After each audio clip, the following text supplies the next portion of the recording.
26 Needle Bender 01. Are you out there today? 766 Pennsylvania. I believe she's not by the frequency. I'm sorry, sir. I missed what you said there. You gave the code to 26 Needle Bender 01 gate. I said she's not by the frequency, but... This is Mike. 766 in Pennsylvania. Okay, 766. I am a Needle Bender station also. I am Needle Bender 917, Laurent in Southern France, Roger. Needle Bender 917. Yeah, it's real good to get you there. Okay, so good to speak with you for the first time. You're 5 and 7, strong Frenchy modulation. My first name is Laurent, Lima Alpha Uniform Romeo Echo November Tango. And like you said, not so many lady station on the radio. Yeah, we need more lady on the radio, Mike, Roger. You're absolutely right. We do need more ladies on the radio. They really do brighten up the radio here for sure. I love to hear them in there. And you're 5 and 9 plus, you're booming. What is your equipment, Mike, Howard? I'm talking on an Anytone Quad 5 on a Texas Star DX500V, 5/8 wave ground plane, about 20 feet off the ground. I'm using a dynamic studio mic on my side.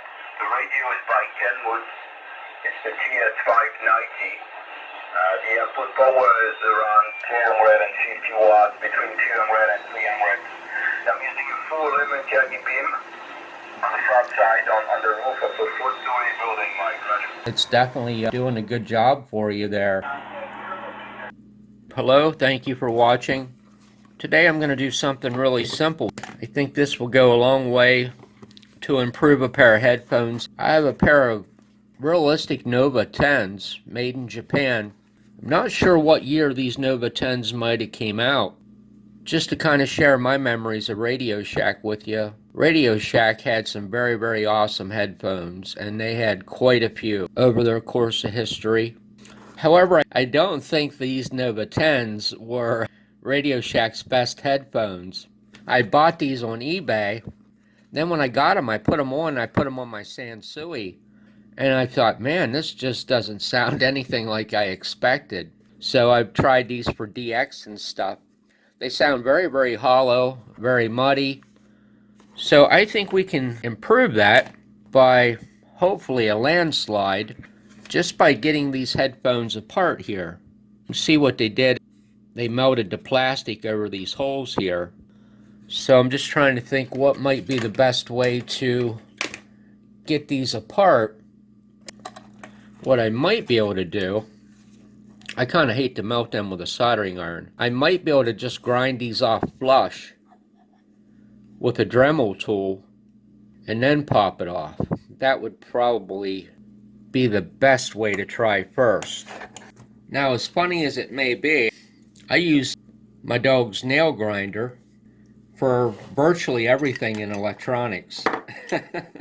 I don't worry with expensive Dremel tools and stuff like that. I just go right to the nail grinder. You know, it doesn't have a lot of power to it like a Dremel might have. But the cool thing about it is it's battery operated. Now if you want to try to cut a piece of heavy metal or something with it, you're going to have to work at it for a while.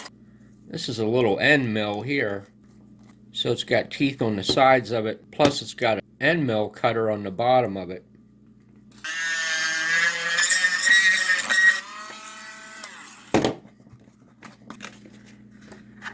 I think that might be the ticket here. There we are. And that's exactly why they sound so hollow. Because they are hollow. Now you might be thinking, how do you take something that's hollow and make it not hollow? Well, from a acoustic standpoint, it's pretty easy. We get a little bit of this stuff here. This is called acoustic stuff. I love it for redoing vintage speaker enclosures. It's probably one of the greatest speaker tools out there to improve a loudspeaker. If it's a speaker in a wooden box, this will make it better. It's just Dacron. I don't really think there's too much that's special to the acoustic stuff as compared to Dacron, but you know, Dacron is just a trademark like many other things in the chemical industry. It's pretty analogous to probably polyester as well. Hokutone, Hokutone, Japan. I would have thought, being a pair of realistic headphones, I would have thought they would have used a realistic speaker in them, but the cool thing about this stuff is you can use this in like mid-range cups. A mid-range cup is basically a plastic cup that sets the same way these headphones do in like a three-way speaker enclosure where you have your woofer, your mid-range, and your tweeter will be encased on the back with a plastic dome around them. They're what they call a cup mid-range, and they're sealed so the bass speaker vibrations don't interact on the cone of the mid-range.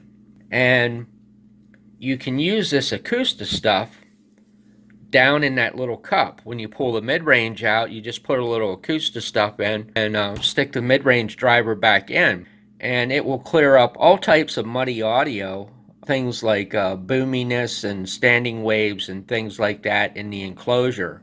So this is really exactly the same thing. It's just we're using it in a pair of headphones. Still the same scenario.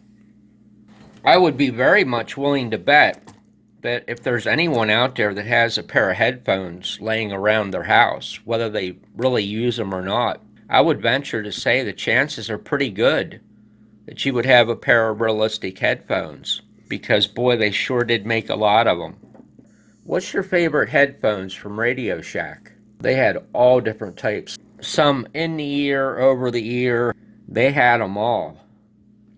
Now all we need is a little tiny bit of this. It really doesn't take much at all. Typically when you do speaker enclosures with this, you don't leave it compressed. You kind of draw it out. And normally I'll coat the inside of the enclosure with probably about an inch thick, maybe an inch and a quarter, inch and a half at most. So I think if we get this much in, I think it's going to be wonderfully happy. You know, it's kind of the same effect. Anybody that has any history with music or bands or anything like that, you often see people use pillows and like put pillows in bass cabinets and things like that, or use pillows to line a wall trying to soundproof something.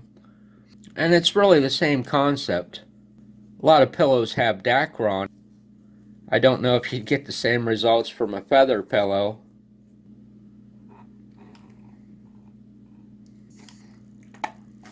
I don't even think, honestly, that will even really come in contact with the speaker cone there.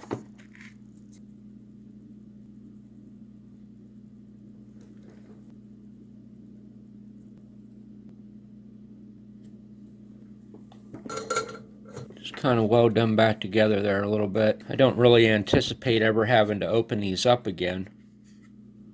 Now getting this back on is probably going to be a real pain in the rear. I don't think this is going to be something that's just going to slip on there and be done.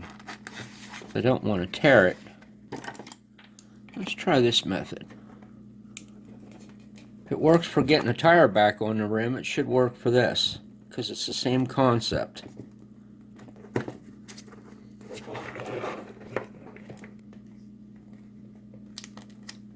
There we go. Just like changing a tire.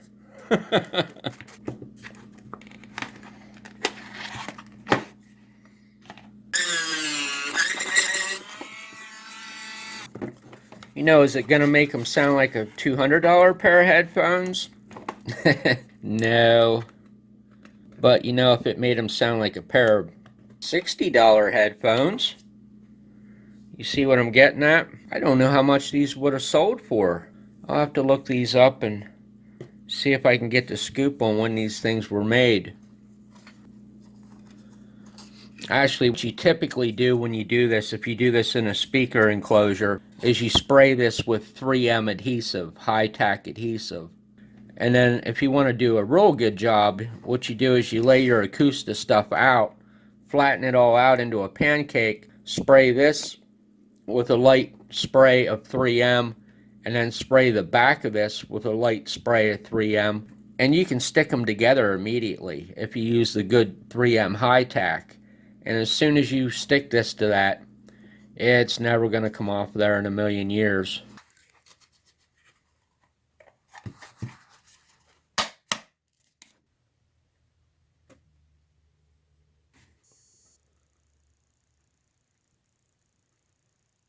It's really not the best thing to do for soldering iron tips, is to melt plastic with them, but I didn't want to put glue on these.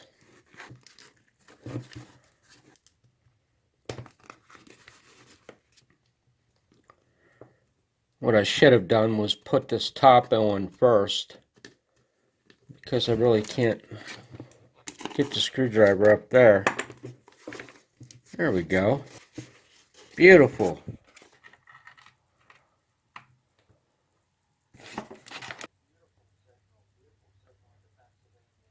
Well, I would call this a success. Did it make a $100 pair of headphones? No, I don't think so. Did it improve it? It most certainly did. There you go. Realistic Nova 10s. Made in Japan. Simply improved with a little bit of shredded Dacron.